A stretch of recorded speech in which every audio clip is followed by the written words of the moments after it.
O Diário de John Wesley, o pai do metodismo, edição compacta, do embarque para a Geórgia ao retorno a Londres. 1753, rumo à América. 14:10, terça-feira. O Sr. Benjamin Ingham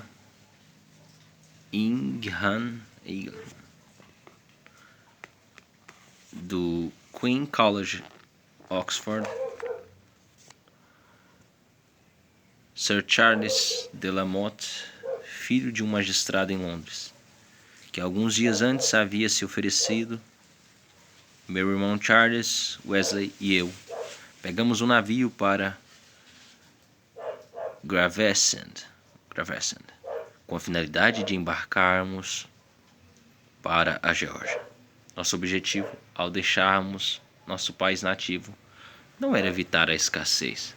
Deus tem nos dado bênçãos temporais suficientes, nem ganhar as migalhas ou o refúgio dos ricos ou obtermos honra, mas simplesmente salvar nossas almas e viver completamente para a glória de Deus. À tarde encontramos o Simmons, que partiria para Gravesend, e imediatamente subimos a bordo. 17:10, sexta-feira, comecei a aprender alemão, a fim de conversar com os 26 alemães que estavam a bordo. No domingo, com o tempo satisfatório e calmo, tivemos os trabalhos da manhã no tombadinho.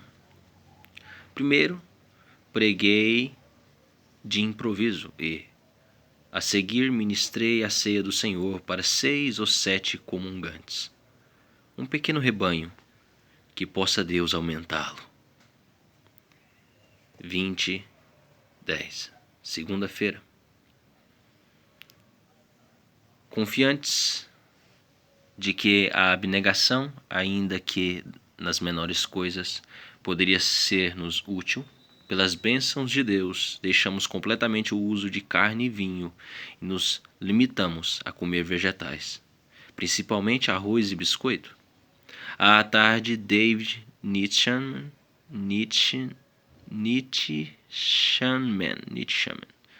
bispo dos alemães, e outros 2 começaram a aprender inglês. Que possamos ser não apenas de uma só língua, mas de uma só mente e coração.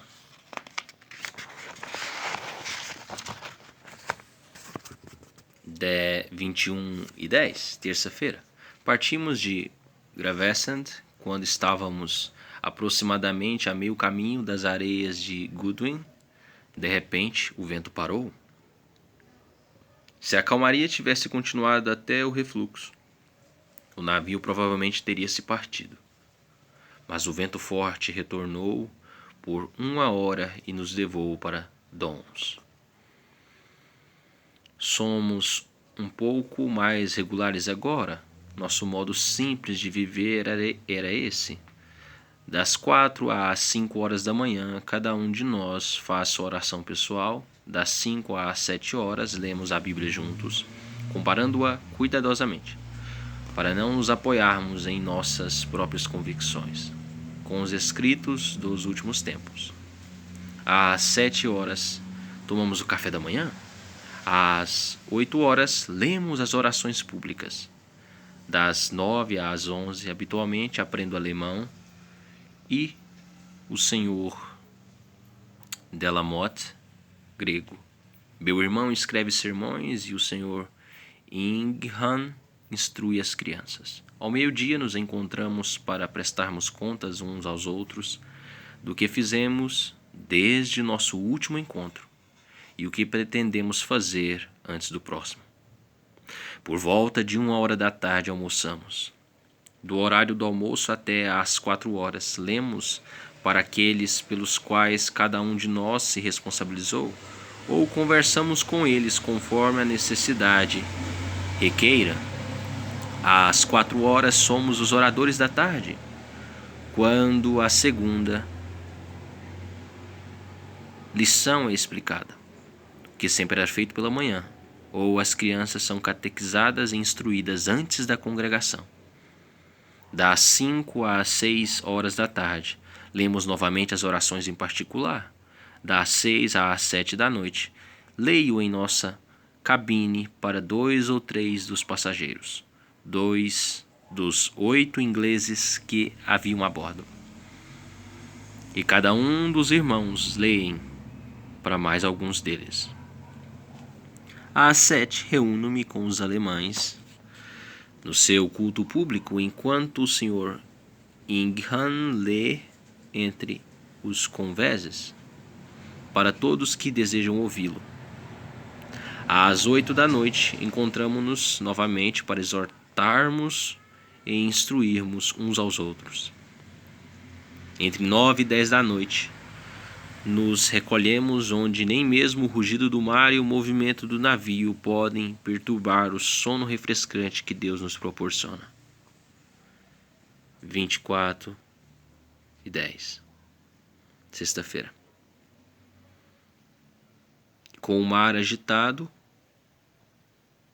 a maioria dos passageiros sentiu os efeitos disto.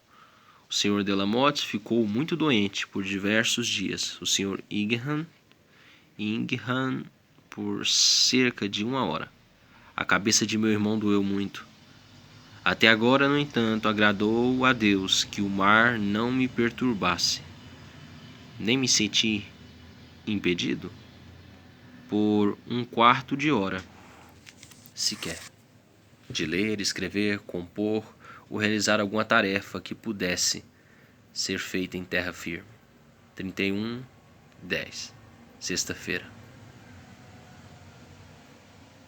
Partimos de Downs.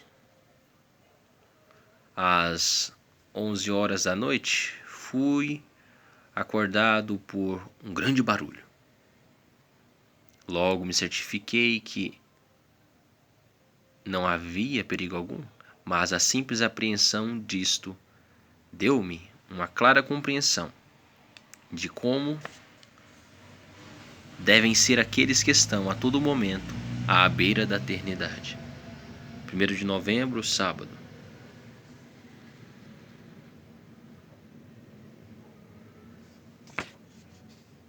Chegamos ao porto de St. Helens e no dia seguinte estávamos a caminho de Cowes. O vento era satisfatório, mas esperamos pelo navio de guerra que velejaria conosco. Foi uma abençoada oportunidade para instruirmos nossos companheiros de viagem que aquele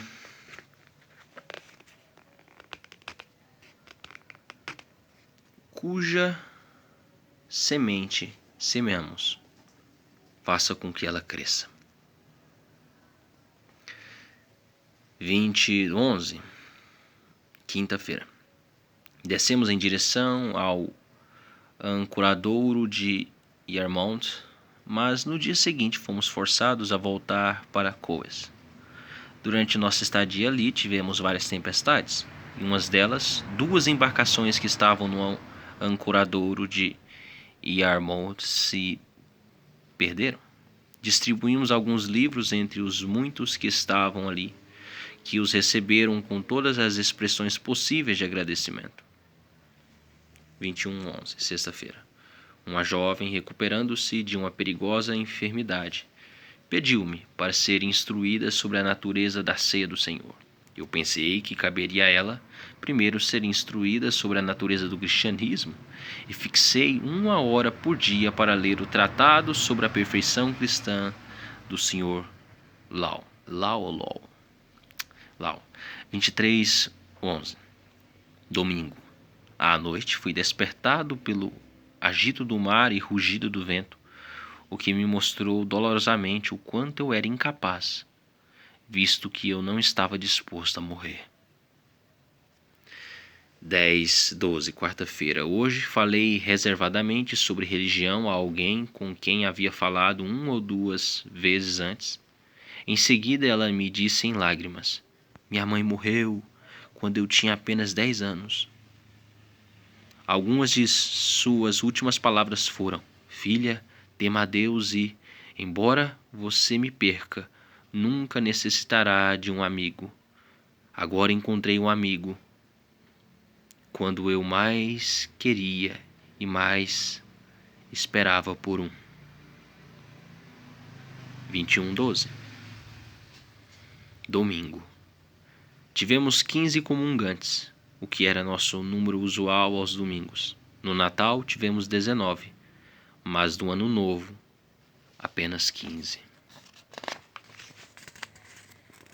Próxima leitura: dificuldades a bordo.